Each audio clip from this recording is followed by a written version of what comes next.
Happy New Year! Happy New Year, Donny. Happy New Year, everybody. We hope that you had a wonderful festive period and you're not feeling burnt out and are ready for whatever 2023 brings. Yes, and try not to worry about the New Year's resolutions and the pressures of the new year, new me and all that malarkey.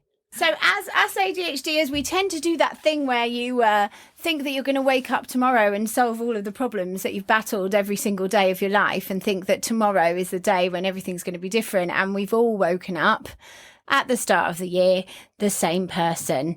I definitely didn't wake up without ADHD, did you? No, I haven't woken up without ADHD. So neither will our listeners have.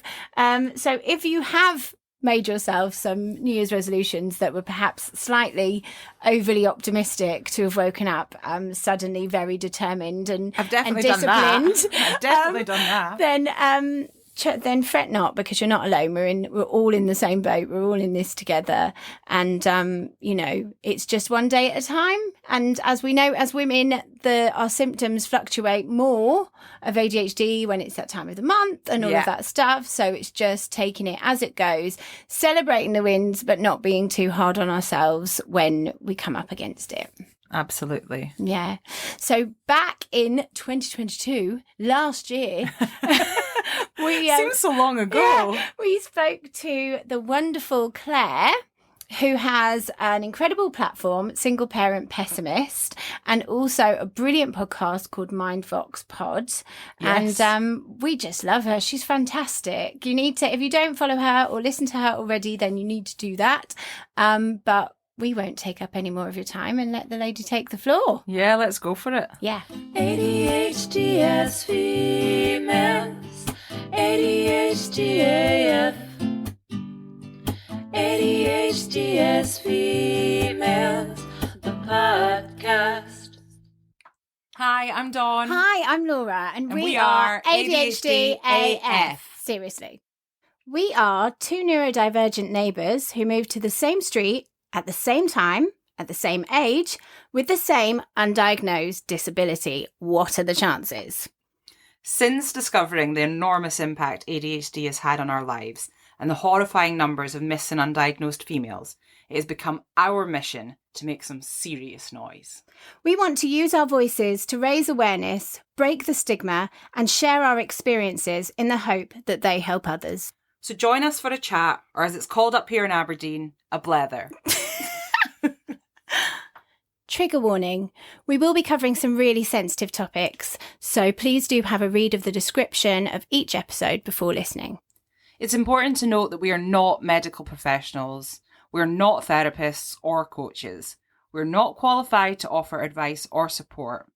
What we will do is share our experiences alongside resources and information from professionals. We will talk over each other and we will go off topic and forget the point mid-sentence.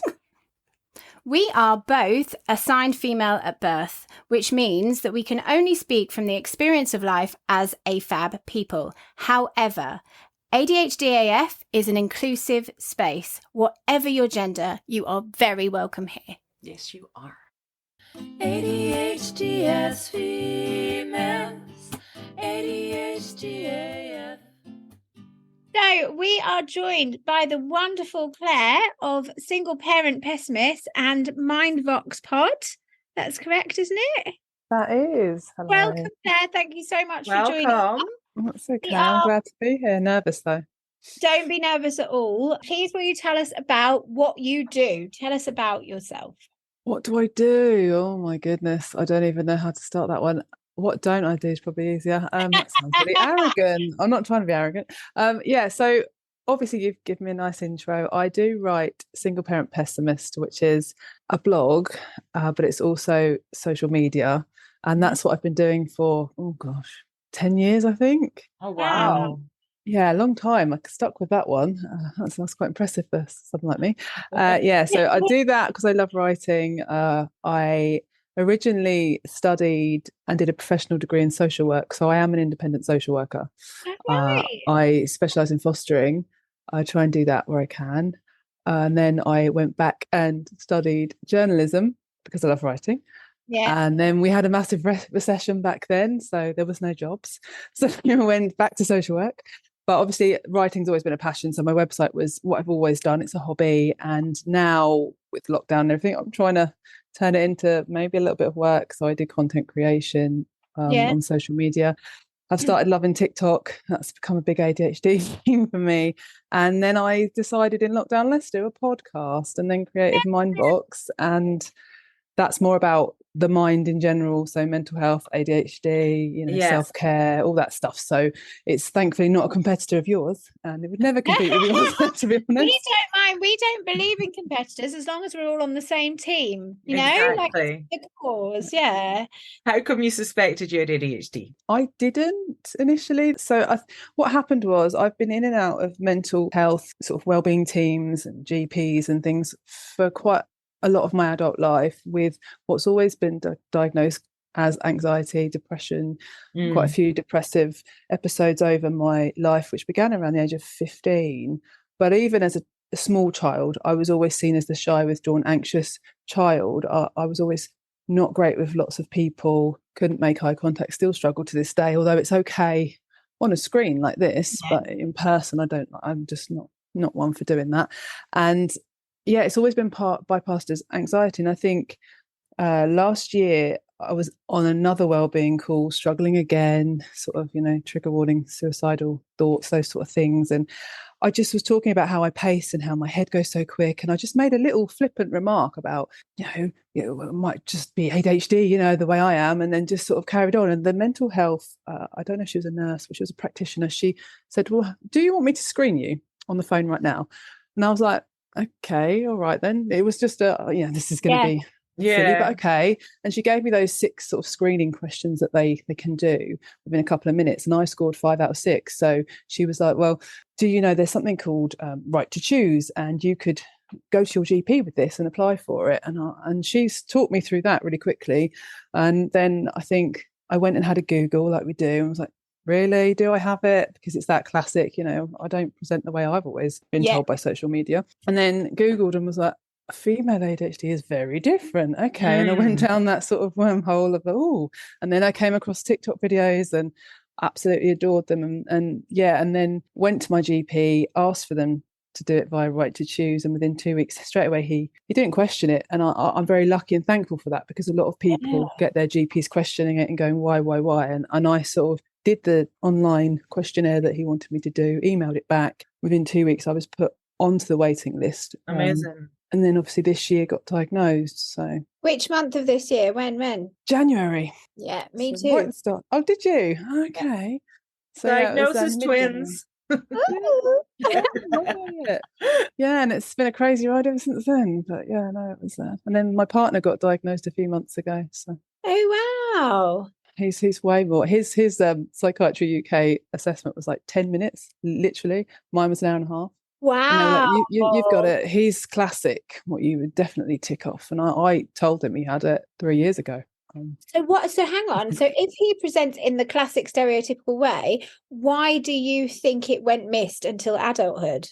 Because there's still not enough awareness. And actually, when you hear his story when he was a child, he went to school. He was very clever in specific subjects like maths and science. And actually, we do suspect he might be autistic as well, looking at his life. And I think with him, he self-medicated from a very young age. He's had a horrible journey with that. So everyone looked at him and judged him for that rather than seeing ADHD. And actually, he got labelled like me, anxiety. Well, good that he has now. Yeah, exactly. Are you medicated, can I ask? Oh, that's a horrible journey I'm currently still in. I've been in titration since May, and I absolutely hate medication.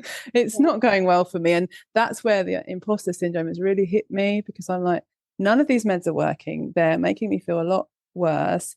Does this mean I'm not ADHD? And actually I am just anxious and someone with a lot of trauma, because even the assessment didn't leave me very reassured, because the guy spoke to me for so long, and right at the end he went, well, you do hit the markers of combined ADHD, but it could also be your childhood trauma or autism, and then left it like that. And I left it going, you said I've got it because I hit the list, but you're also in another sentence dismissing it and saying it could be those other things instead, or with.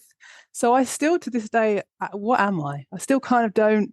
I do accept it, but I don't. I see a lot of it in me, but I also know that autism can be so similar, and they have such a huge crossover, and a lot of women statistically have both. So I don't know if the ADHD meds work, and what they do is they quieten the ADHD, and actually my autism comes alive from the sensory issues and anxiety. So do you No, I do don't you know. identify as autistic? I know you haven't had the test, but would you self-diagnose yourself as autistic?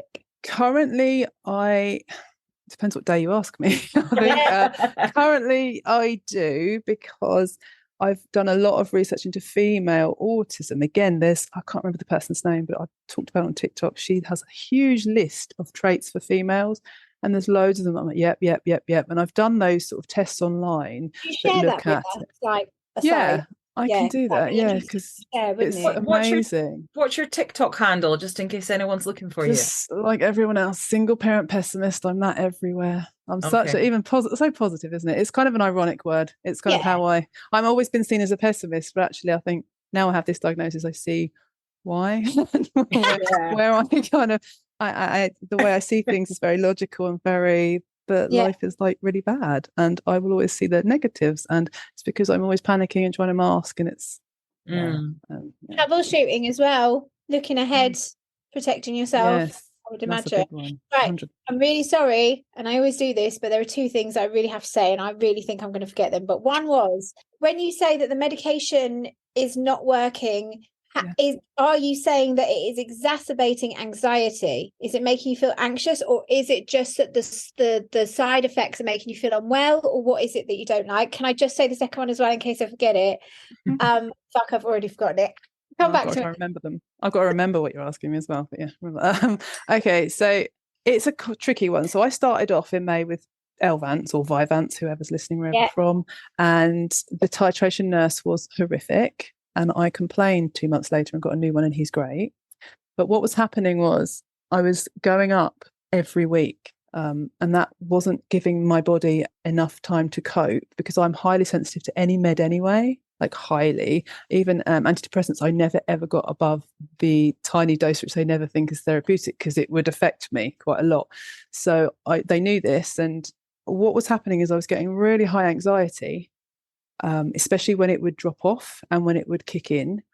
But I was also getting high rage and anger and irritability, and especially when it wore off, every time at night time, 5 o'clock, my son was getting shouted at for nothing. My partner, if he was here, because we're long distance, I just was a mess. And I would say this to him every week, this is what's happening to the nurse, and he just would double it again and double it again. I was like, I can't. And it was just to the point where I would focus really well, but it wasn't worth the pain I was putting other people through and myself. I hated. It's not improving your life actually at all. No, I was crying in corners because I couldn't cope with the neighbours' children hitting the fence with the ball constantly, because the sensory issues of the repetitive noise. I was crying. I couldn't function. But anyway, what happened is after that, I went to Concerta and didn't have the anxiety symptoms, but I also didn't see any nothing changed. Maybe a tiny bit of focus, but I wasn't seeing anything. And then each time I was going up, a bit slower this time, thank God, got to 54. And what happened is, like, even my partner was saying, you're like a different person. You're just numb, and you're not you. And I was very, like, I could dissociate even more from people and things going on. And yeah, I was getting a bit scared about that. And I did read somewhere that if you start to feel numb, that's too high.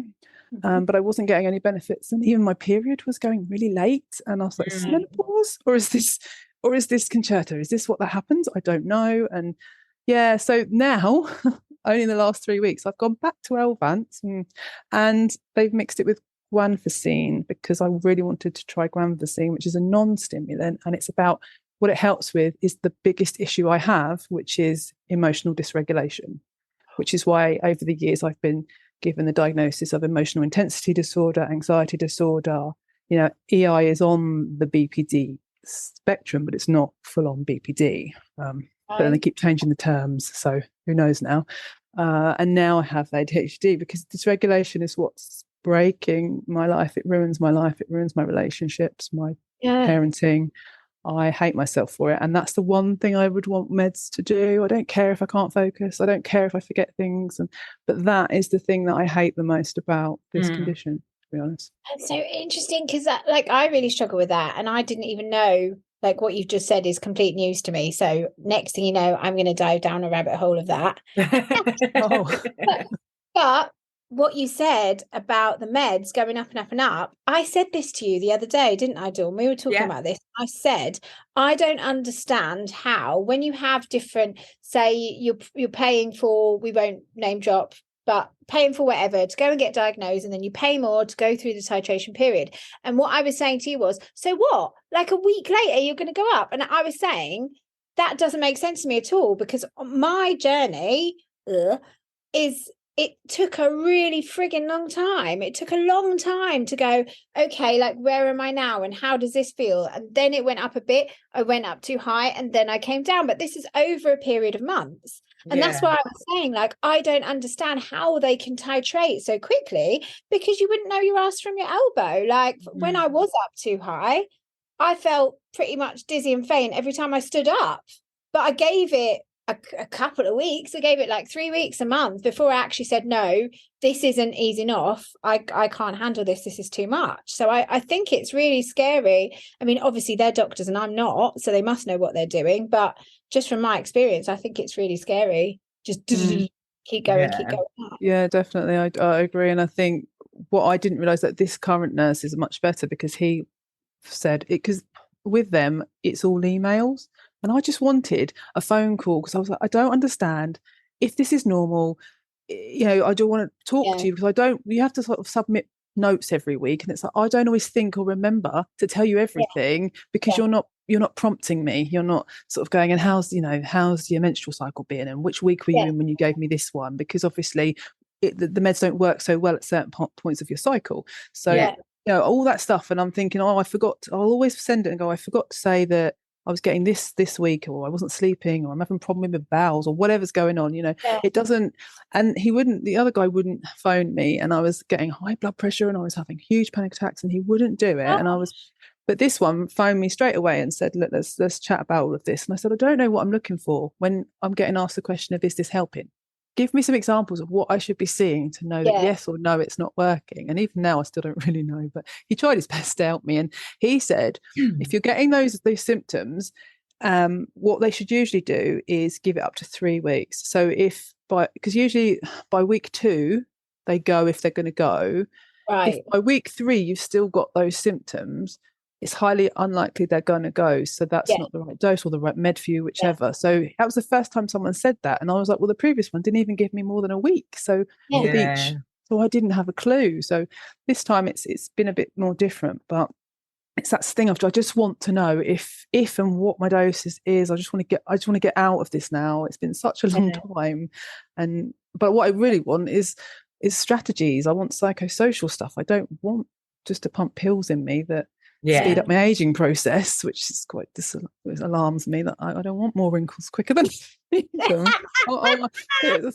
hate it, because I shouldn't Google, but yes, they sort of speed up your aging process. Well, you've got beautiful skin. If you are finding this podcast helpful and you're in a position to do so, we are asking that you help us by signing up to our Patreon. In pledges starting at just £4 a month, it will give you access to our We Are ADHD AF community forum, in which we are both active members and we all support and learn from each other. You will also get access to behind-the-scenes content, exclusives, offers, blogs, vlogs, the works, everything in the kitchen sink. Your pledge will also mean that we will be able to continue to put out weekly episodes of ADHD as Females, the podcast. Alternatively, if you would prefer just to make a donation, you can do so by visiting buymeacoffee.com/ADHD as Females.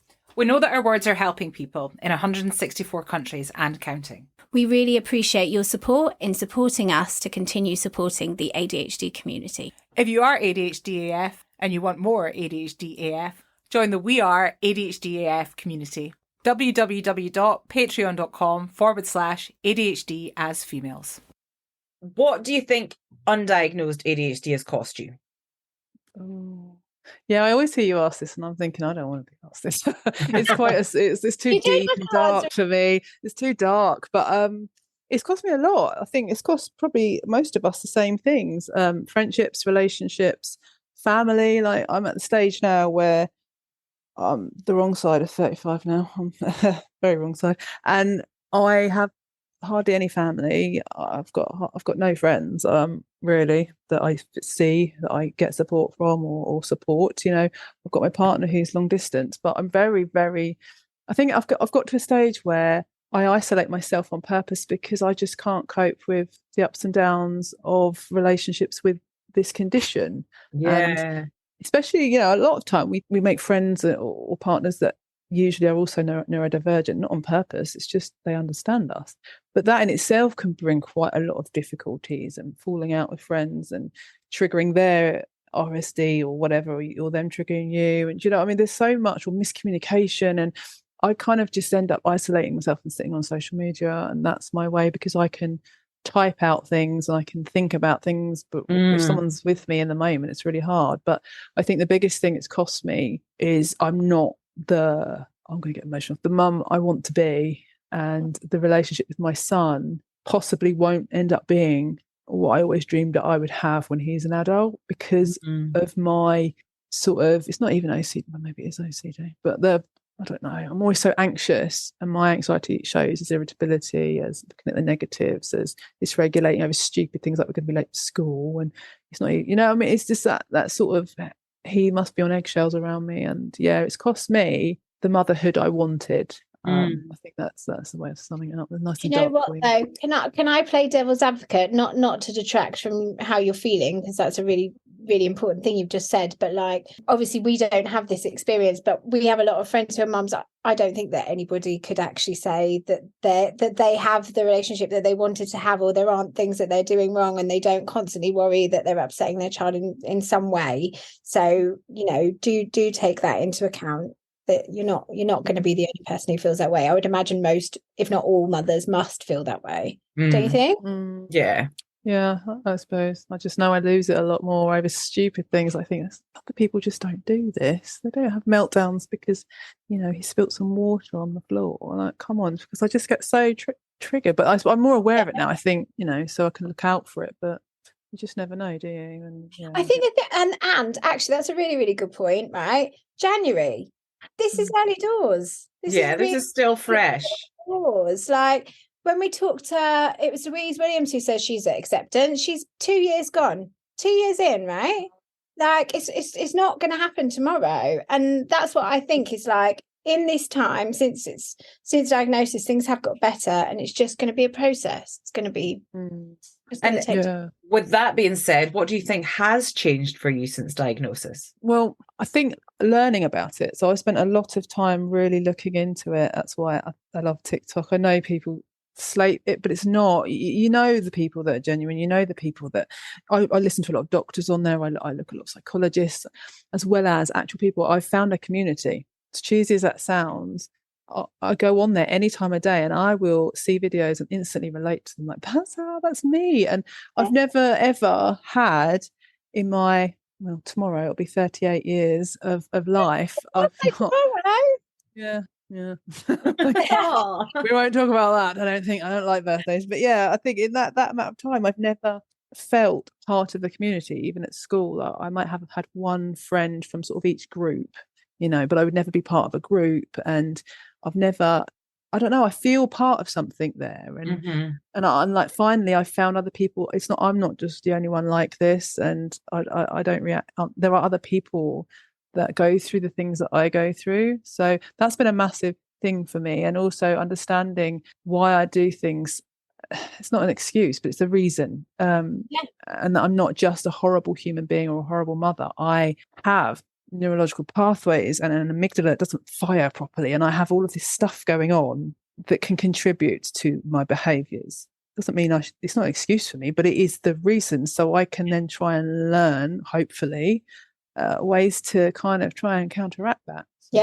Absolutely. Just wish I knew 10 years ago before I had my son. He's had 10 years of it, but what it is, and it was meant to be this way. So, and at least now exactly that. Exactly. 100%. Absolutely. So where do you think you are on the late diagnosis roller coaster? It's hard for me because I just like normal grief. Grief is not linear. You will go through those stages. You'll go back. You'll forward. You'll go everywhere. There's never a set path. And I think I go through all of them. I can go through all of them in a week, but I don't. Okay. I'd love to be at acceptance. I mean, I accept the diagnosis. I'm not ashamed of it, and I don't get embarrassed by it. I tell anyone and everyone, probably when some people wouldn't. I have no problem with that. So to a degree, I do accept it is what it is, but I think my grief process is going to be a long one because I think I'm all right. And then I'll come across an old photo of me at guide camp and suddenly remember how hard that was. And now I finally can see why. I just used to think, oh, you're just so shy. What's wrong with you? Well, actually, you put me out of my comfort zone. I wasn't in my own home. I didn't like being with around the people, but I was smiling in that picture and it really upset me. Oh, don't. That upsets me. I honestly, I can't look at old pictures of myself. I'm not even joking. At the moment, I'll look at something and I can like pinpoint it and I'll be like, oh my God, that's so sad. Exactly. You know what I mean? Sad. So, and I think that's a journey, isn't it? Because you're not always presented with your whole childhood, your whole life now. So I think even in a few years' time, I'll see something and it'll probably hit me again. So I don't know if I'm ever going to get through that cycle, to be honest, because I've got a lot of sadness about what could have been, like a lot of people. And so it's a really tricky one, really, for me. It is. I'm just going to fire through these questions just now because then we can start getting into the juicy stuff that we want to discuss. Juicy menopause stuff. Yeah. You got me that pressure. So if you could implement change in the diagnosis process, what would it be? Ooh, okay. I've got a lot of changes that I would make on this one. Yeah, there's so many things that are wrong. What I found out this week, actually, because I was interviewing another lady, she's a pharmacist and she has ADHD. On my pod, not that I'm trying to advertise that, but she came out with something interesting. She said that she'd found out that there is no official training about neurodivergence for teachers at all. And her as a pharmacist herself, who dispels medications, there was hardly any information in her training about ADHD medication. And I was like, but these are the people that we're trusting to help us on this journey. And obviously with GPs, what I already knew was, well, it's a toss of a coin, isn't it, as to whether they choose to learn about that or not. But it's very outdated what they do know. And like you said, all of the studies are on males. And what I want to change is I want there to be a hell of a lot more on young girls, not just women, because girls present differently to women, just like boys present differently to men. I want there to be so many more studies. I want the GPs, they'll say there's no money to do all this, but you will save so much money if every time a woman presents with anxiety or depression, you do the 6-question screening. That takes 2 minutes. Then you're not spending loads of money sending them off to wellbeing services for CBT, for counselling. You're not wasting money on antidepressants that won't do anything. And they won't keep coming around the cycle like I have done for 20 years. Exactly. And the fucking rest, sorry, but true. It is, teenage pregnancy, bloody unemployment, homelessness, divorce rates, all of it. This is a huge societal problem that could potentially save shitloads of money to invest it this way. Yeah, it's all about training, and that's what I mean. I'm like, why can't we all rally our hyper focus to like petition the government? I think unless someone's already doing it, we should just completely get them to look at the way where they put their funding in the NHS, and actually this might save them a lot of money in the long run, which they always like to do. So absolutely. Rant over. No, rant away. But that's why it's so good to have these conversations, because there's so many different elements of it on both sides. There's so much to consider, and everyone just needs to get their heads together to find a solution, because people are suffering on both sides and society as a whole. Like, it's so important. Tell us some positives. If you want to. We're asking the pessimist to tell us positive. Yeah, so since we were just kind of, all doom and gloom, let's move on and see if we can find some positives. I'll give it a go. Now, I actually did think about this earlier because I know you asked people this and I was thinking, what am I going to say? I am always a negative, but I have found some, so we're all right, actually. It's a cliche, but creativity, 100%. I think I've always loved, whether it be writing, poetry, drawing, art, stuff online, and now I'm sort of bringing that creativity into content writing, and obviously a pod is an audio creativity. There's always something. I'll try and find a way of doing something. And I think the other thing that I never recognized until I thought about this was, I do think there's a trait of confidence to do anything, even though there's a lot of things I won't do out of fear. When I've got my mind on something, as I'm sure you guys do the same, I don't think about, well, that's really scary. You just get into that hyper focus of, I can do it. I don't know anything about community development, but I'll go and do a community development course for a year and become trained, which is something I did do 3 years ago. I don't like the park. This is something I don't like the park for my little boy. So he was about 3. So I petitioned and I raised £80,000 with one other woman, and we renovated that park within 3 years. Wow. I get into things and I will be like, no, I want to do that. There's not enough going on in the deprived area I lived in before this, where I live now. So I helped someone else and we created a lunch group in the holidays twice a week so that the kids always had a hot meal and activities twice a week. Voluntary. I was huge into voluntary stuff. Would I be so big into voluntary work? I started doing voluntary when I was 14. I was always advocating for teenagers, for mental health, for sexually abused kids, stuff like that, because of my own past, all this sort of stuff I was always advocating for. And I would go and train pharmacists at the age of 15 on how to approach teenagers with the morning after pill and not make them feel rubbish. I was always, when my head's somewhere, I want to empower, I just do it. And lockdown created Mental Health Mum Day on Instagram as a forum and a safe space for women to talk privately and to talk about mental health across the grid, because I was sick of the filtered, life is amazing, my family is beautiful, I'm a great parent. And now 2 years on, I'm still doing that every Monday. I'm still posting about it on my own grid. I'm still sharing it with loads of women with mental health. We talk about it and we're trying to reduce the stigma. And then there's the pod. There's all this stuff that I think, would I do all this if I didn't have this condition? Would I that's the thing. Can I interject? Mm-hmm. I think, because you got me thinking about it, because I'm really, really, there's such an interesting point. First of all, you're fucking amazing. Yes. Here. Second of all, I don't like it when people credit the positive attributes of who they are to ADHD, because my perspective is that ADHD has taken a lot from me. It doesn't get to be credited for my creativity, passion, etc. However, what I can relate to and what you're saying. So I'm not saying you're wrong. I'm just saying my perspective. But what I can relate to it is, right, when I went through the diagnosis process, I did it privately and it was all very, very quick. It was this many questions. It happened, blah, blah, blah, blah. So I know that when the multiple NHS appointments I had throughout my life for depression, anxiety, whatever else, it was almost the same. It was almost the same thing. It was a different set of questions. It was a different set of pills. So when we started out on this journey, what I will say is that I can be very brave if I know that I'm fucking right. Mm-hmm.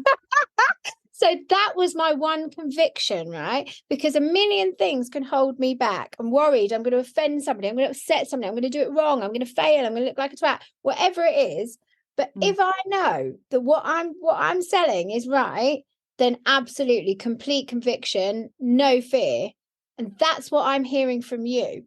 That's how I'm relating to what you're saying. Is like, actually, yeah, there are things that you would be afraid to do. Of course there are. There is for anybody. But what you're talking about is these causes, these things that you believe, these things that you know. What you know is right, nothing's going to stop you. And I think that's amazing. And I've actually got goose pimples talking about it. I think that's an amazing positive, though, isn't it? That's absolutely incredible positive. I think you've got that right, really, because I suppose I would say, okay, the creativity isn't ADHD. That's you. I think your causes care. That's you, because you're that's the thing. But I think the confidence, the kind of drive to do it. Yes. But it's really odd because one of the main traits of ADHD as well, one of the big ones that people hate, is that sometimes you can get that thing where if it's something new and you don't know if you're going to achieve it, you won't even comprehend and try it. It's also an autistic thing because it's like, I can't deal with the failure, so I just won't even try it. Yes. Weirdly, I don't have that. A lot.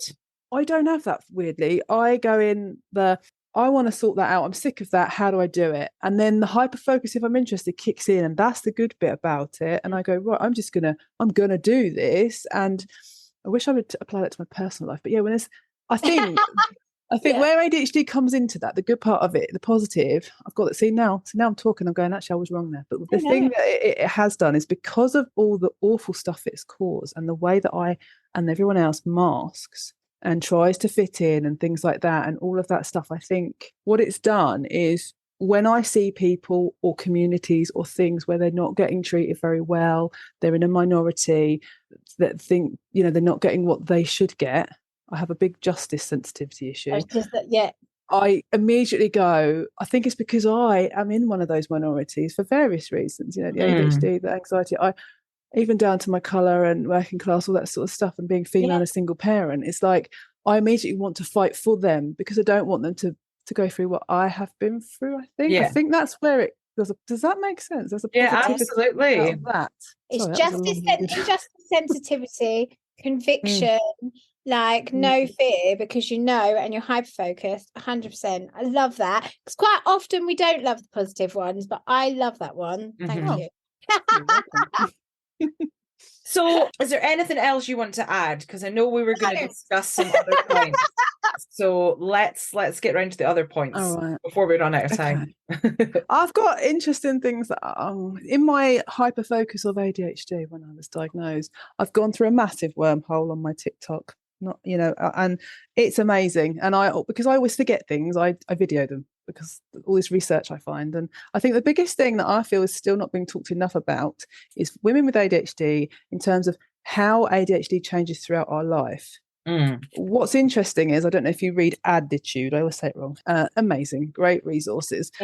They explained that a lot of research has been done in the different stages of our life and how we change quite a lot, and some of the traits are bigger at different times, even down to from birth. So up until the age of 9, the biggest ones usually for girls, things like emotional dysregulation, distractibility and social struggles. But then you hit teenage years, 10 to 19, and it changes to procrastination, time management. So I don't know if you're late at school, those sort of things, and late with homework. I was the opposite. I was ridiculous. But that's why I'm thinking the autism is there.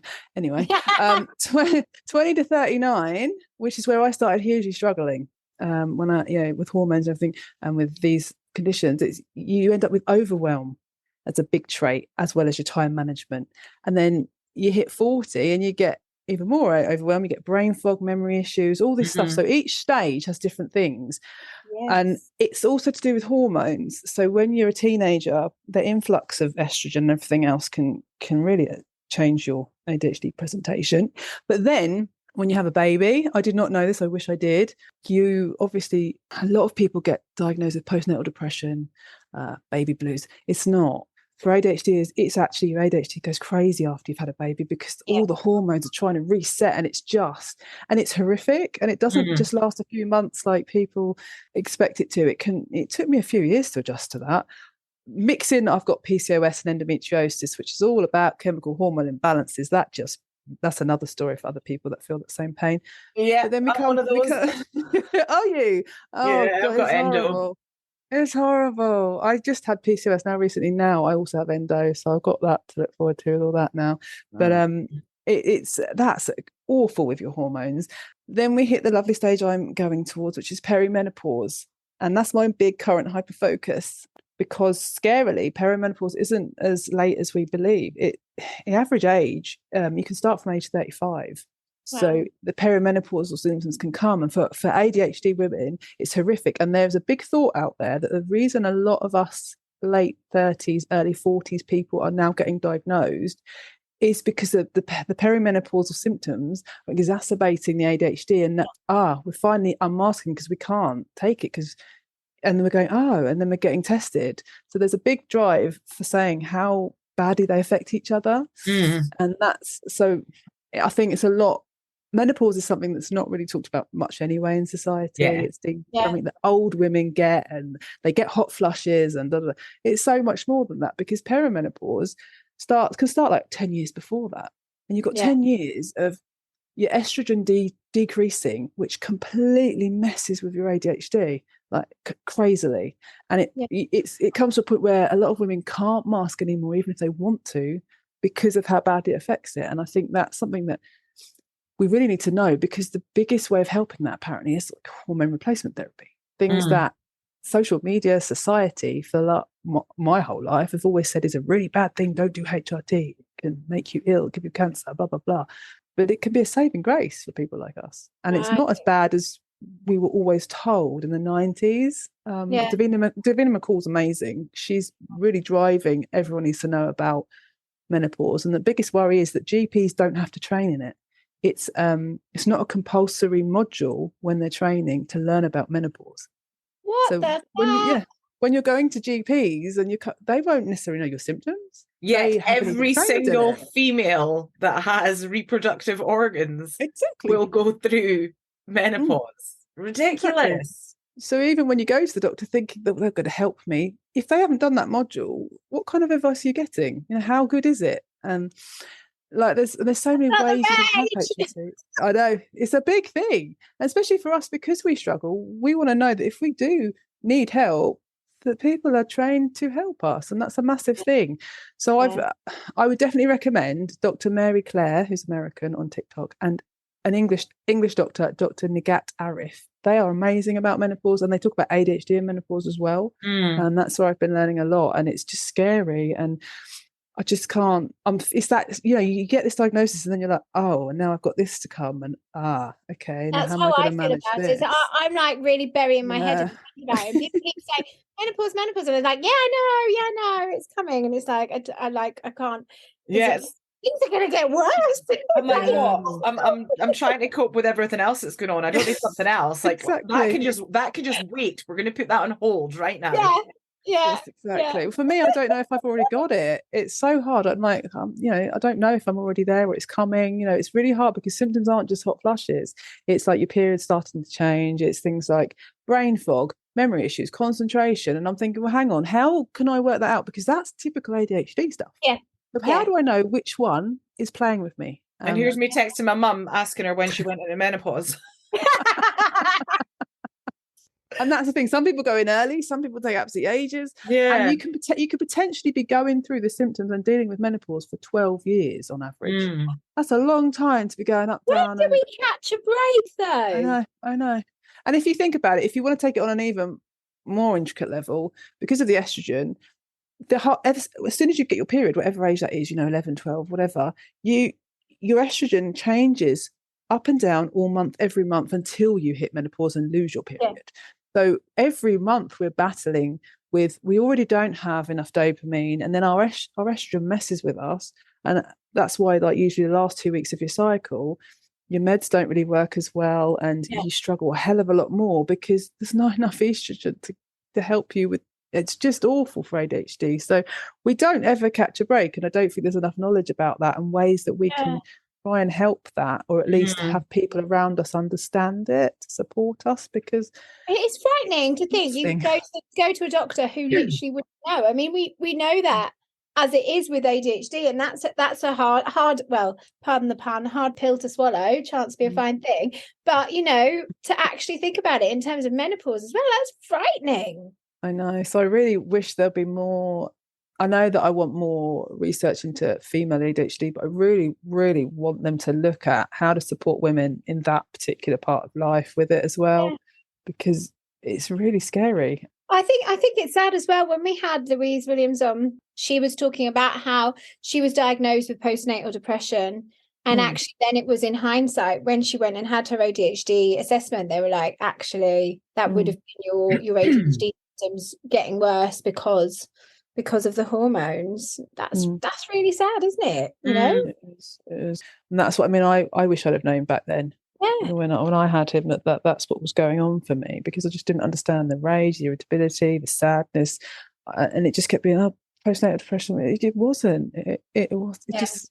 I know now, looking back, and I could have had it support and got sorted so much quicker. Well, it's just I'll shut up because it just winds me up. No, but you know what?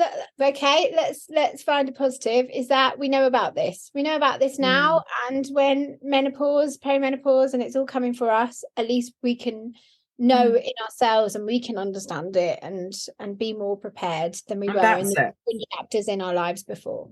We're having these conversations, and the more conversations like this that are had, the more awareness there's going to be out there, and hopefully the more help will become available. Yeah, and then there are certain sort of creators that are starting to come on board now. A lot of some women with ADHD who are quite averse to understanding like your menstrual cycles and things like that. They're really coming forward now and starting to bring out the content about how we can track our cycles to work out where our estrogen is going and what we should be expecting of ourselves at that point in the month and where we should give ourselves a break, because there's certain tasks that are really, really impossible when your estrogen's dipping, and we still every day are expected to do exactly the same tasks, whatever part of the month it is, and it's physically exhausting on the body, let alone what it's doing in the brain. So there's a lot of stuff starting to come out, but I'm still at a point where and it's really bad, I hate it, but I'm so kind of thankful that I don't have a daughter, and that makes me sound really bad, but knowing there's still so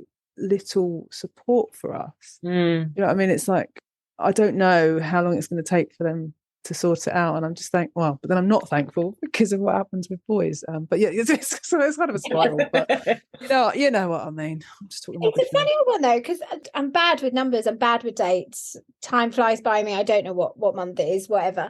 And I hadn't been wearing my Fitbit, and so my cycle wasn't in the chart thing. Oh yeah. I just basically forgotten that I have periods, basically.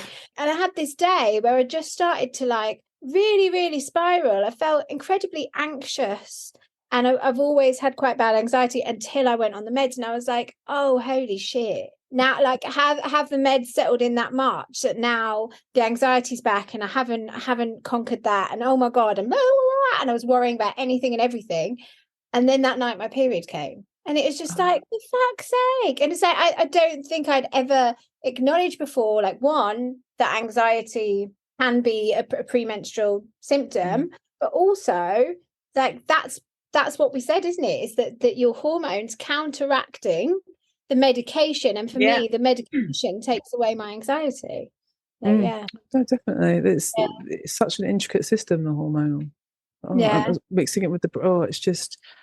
Yeah, there needs to be a lot more information about it. So I'd love you to interview those doctors, like Dr. Nigat. I think they'll get on it. Amazing. We will ask her the question. Absolutely. We'll finish off by asking the old question of what's the most ADHD thing you've done this week? Oh my goodness. Well, it's been a hard week this week because there's been a lot of unpredictable things. So my mum ended up in hospital unexpectedly, and it's just been all over the place. But that's all right. I think when your routine changes, it can make a lot of those traits worse.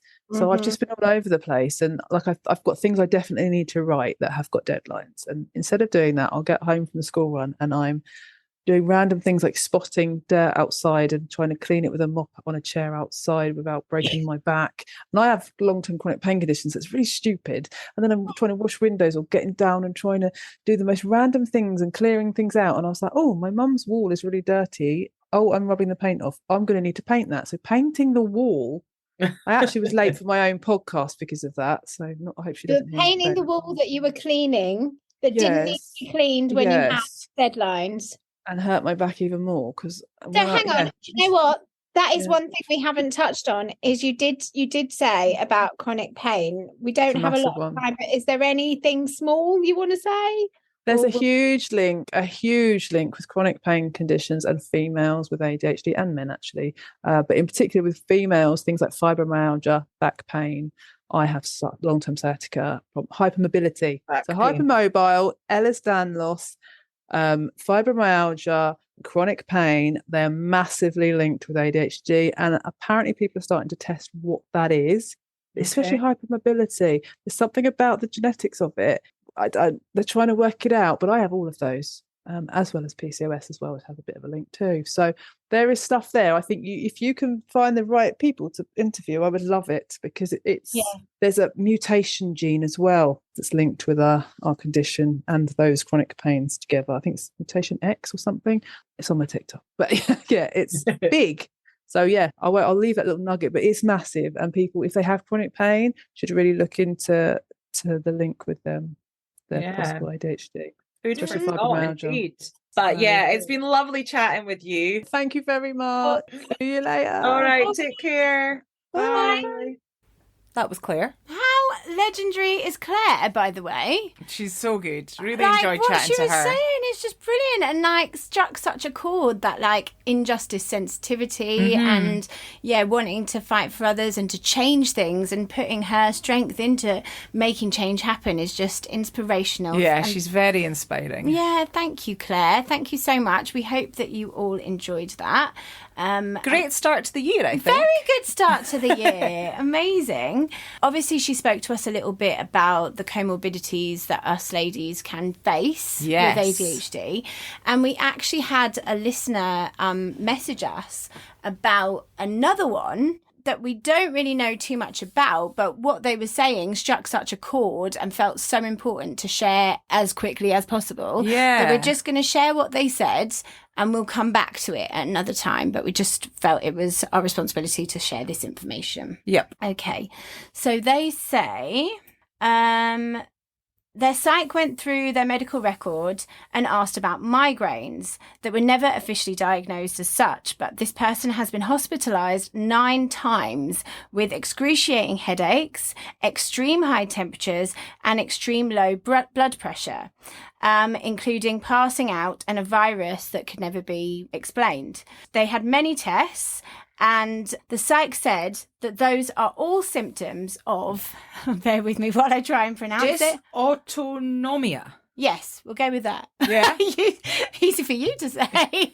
I'm just looking up on Google how to pronounce it. That's why. Which 50% of women with ADHD suffer from. Which is really interesting. That's so interesting. What they say is that what happens is that the brain is completely depleted of endorphins and shuts down. And this is triggered by stress and megasensory overload. And yeah, we just wanted to share that because when we discussed it between us, we realised that we had both experienced these extreme migraines. Yeah, both of us from around age 11. Yeah. Migraines. I mean, mine have slowly kind of, the time between them has got longer and longer as I've got older, and I don't suffer them. I mean, touch wood, I've not had one in a couple of years now, but certainly when I was younger, I used to get really bad migraines. Regularly. Yeah. And so mine was always just before I was due on. Yeah. So it feels like, on top of what this person is saying, that hormones would play a role in that. Yeah, it's a really interesting topic, It and is, we want to look into that further for sure. We definitely will, because the thing as well is that potentially, if this was known about at age 11, 12, 13, 14, then there's another way that we might have potentially got diagnosed earlier if it was recognised as such a common, if it's 50% of women have this comorbidity of ADHD. Mm-hmm. Yeah, so we just wanted to share that with you all. A little bit off-piste, but important to get it out there. And yeah, we really hope you enjoyed this episode with Claire. And we hope to do a lot more with Claire in the future. She's absolutely our kind of person. So go on, Claire. Her handle on Instagram is Single Parent Pessimist. Yeah. You can also find her under Mind Vox Pod. Yep. And she has a TikTok, which is also Single Parent Pessimist. Yes. Yeah. So definitely get involved in that. So in our brand new format for 2023, New Year, New Us, we have got a brand new segment called Down the ADHD AF Rabbit Hole. Yes, we do.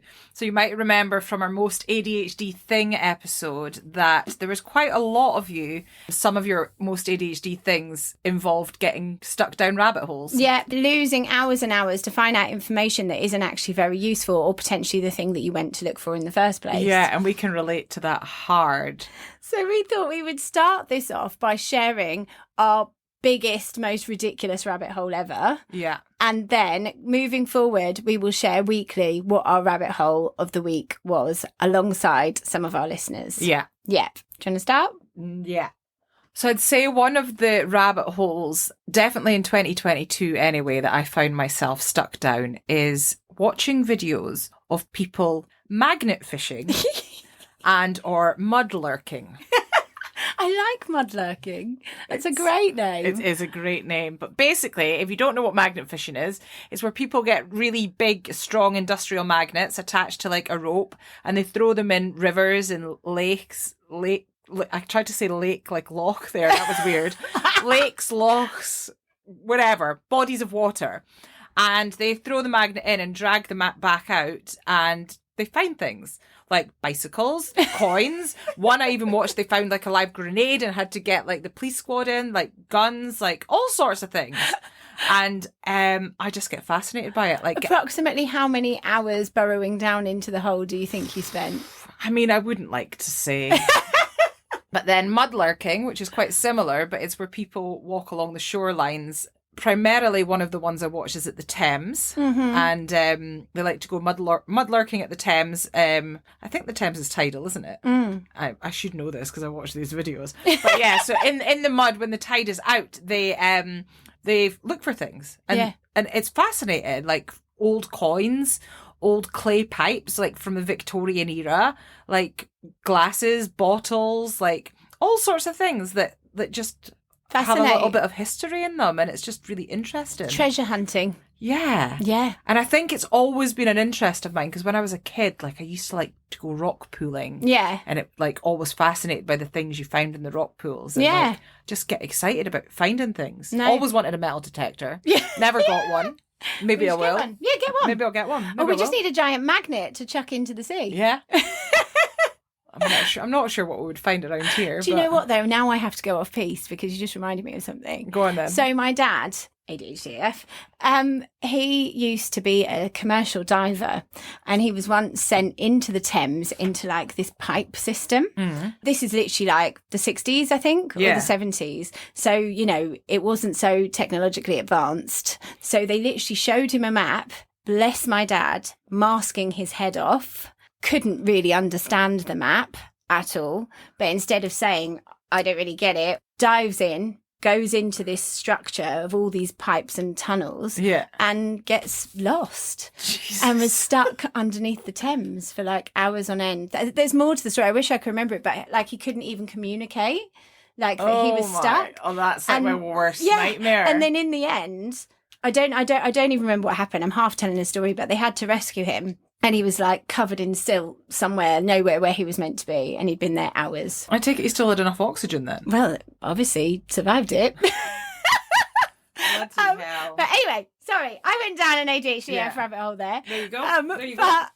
My most ridiculous one ever is I once came back from America. So I was really, really jet lagged. Yeah. And for some reason, I know the reason, because I really, really love In Excess.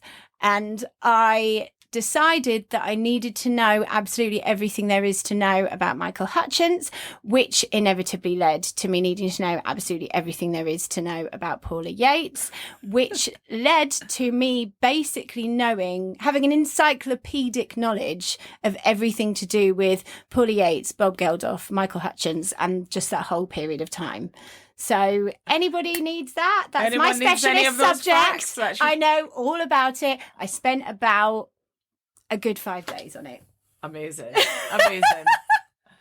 But yeah, we'd love to share your rabbit hole stories, and we will continue to share them going forward in future episodes. And actually, what's interesting is this actually led us to realise one of our differences. Yes. Is how we consume information or whatever, entertainment from the internet. Yeah. How we use social media, I guess. Yeah. I can be found doom scrolling. Yeah. And it's just videos, you know, like I'm not so much on TikTok anymore, but definitely Facebook and Instagram. I'll just sit and scroll through videos. And you caught me the other day and you were like, what on earth are you watching? Yeah, it was literally like she was just sat there looking at her phone. And 1 minute it was like the top of somebody's head with curling tongs doing these like ringlets or something. And then the next second she was watching something about somebody cutting off the bottom of a tree stump. And I was just like, what are you doing? She's like, I'm just watching videos. It's like, I literally, if I look at my phone, like I can't even see that. Like my brain won't let me engage in something that it isn't already invested in. So I will search for things. But if I saw what you saw on that screen, I wouldn't look at it for a second. I wouldn't even, couldn't even filter it in. Whereas if I pick up my phone to do something, you get distracted. I will get distracted by that video. Yeah. And then I will end up in this like world of videos for hours. Yeah. I can get lost Down in the there for hours. ADHD rabbit hole. Exactly. Yes. And that's how I discovered mudlarking. That's how I discovered Well, there you go. magnet fishing. And I'm forever grateful. So there you go. And you're welcome, guys, because now we all know about it. So And you're all going to be looking at it, and you're all going to be sending me videos and being like, oh my God, I found this mudlarking. Did you see what they found? And I'm here for it. I love it. So, Dawn, what is the most ADHD thing you have done this week? Well, so far this year. Oh, yeah. What is the most ADHD thing you've done this year? Set myself some really unrealistic goals for my New Year's resolutions. Yeah. I actually set a New Year's resolution a couple of years ago to say that I'm going to stop making New Year's resolutions because I can never keep them. And then you broke that one. And then I broke that one. So there you go. But yeah, just some unrealistic New Year's resolutions, and that's probably the most ADHD well, thing I've dream done, big, because you never know what can happen. But the point is a bad idea to put pressure on yourself to wake up and suddenly solve all of the world's problems on the 1st of January. Yeah, it's not even the world's problems; it's just my problems, and some of these aren't solvable. So there you go. What about you? Mine's a little throwback actually. Just before Christmas, I had a little festive soiree in the village and invited a few people over. And I had all these plans of what I wanted to make. I wanted to have like duck bao and all of these amazing things that I was going to make. But instead of going shopping just before and the weekend before and getting everything that I needed, I left it until about 3 hours before. And obviously, just before Christmas, all of the shelves were completely ransacked and I couldn't even get blinis and I couldn't get anything. So, yeah, it was still nice. It just wasn't what I wanted it to be. And it's just the lesson of, just procrastination or not even thinking it through that, like, of course, there's going to be no food in the supermarket 2 days before Christmas or whatever. Yeah. I hear you. You. Well, I guess that's us for another week. It is. First one of the year done. Yes. Happy New Year, everybody. And we are looking forward to this year. We have big things coming. Mm-hmm. And we would really, really love it if you would join our community, because it's really become such a special place, such a safe space where we all get it.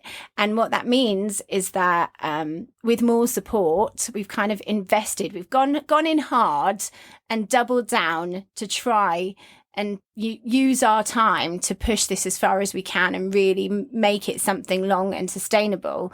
So Dawn has taken this next couple of months off with the help of some of the money that's come in. So hopefully enough will come in that she doesn't have to go back. Go back to the restaurant job, yeah. So I'll be back at uni on the 17th. But no restaurant job for the next couple of months at least. And if we can continue, making an income that allows us both not to have jobs elsewhere. Yeah, then it means that we can both put in proper full-time hours together. Whereas if Dawn has to go back to the restaurant job, it means that there's less time put in, loads of stress put on us, which means that, as we've explained before, we won't be able to put out weekly episodes like we are. And it sort of, the fear is that we lose the momentum and then we can't expand and keep going and we can't get the message out to the people that need it.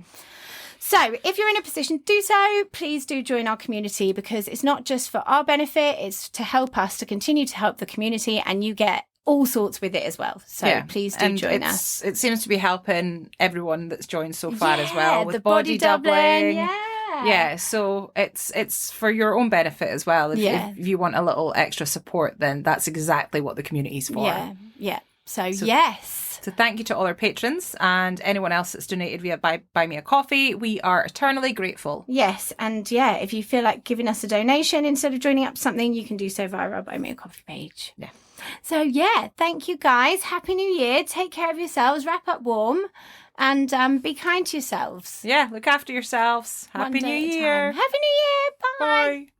ADHD as females. ADHD AF. ADHD as females.